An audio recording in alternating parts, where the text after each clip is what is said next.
अस्सलाम वालेकुम dear student. त असां एक्सरसाइज 3.4 जो क्वेश्चन नंबर आहे to find the HCF of the following by long division method. हेठिन जो वॾो आम पूरो वंडींदड़ लाओ कहिड़े डिघी वंड वारे तरीक़े सां। पोएं लेक्चर में असां पढ़ियोसीं वॾो आम पूरो वंडींदड़ जुज़न वारे तरीक़े सां। हाणे असां पढ़ंदासीं वंड वारे तरीक़े सां। हाणे हिननि में ॾिसंदासीं जेको वॾो हूंदो असां उनखे पहिरियां अंदरि रखंदासीं वंडड़ीअ में,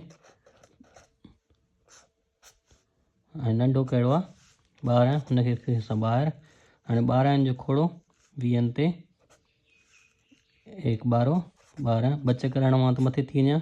हाणे बचंदा घणा 8, हाणे वरी लाहींदासीं 12।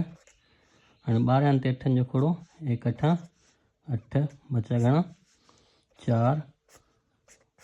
हाणे लाहींदासीं 8। हाणे घणा चकर खोड़ो लॻंदो चौंक 8, पाछी अची वई 0। त असांजो जवाबु छा आयो 4। त वॾो आम पूरो वंडड़ छा थियो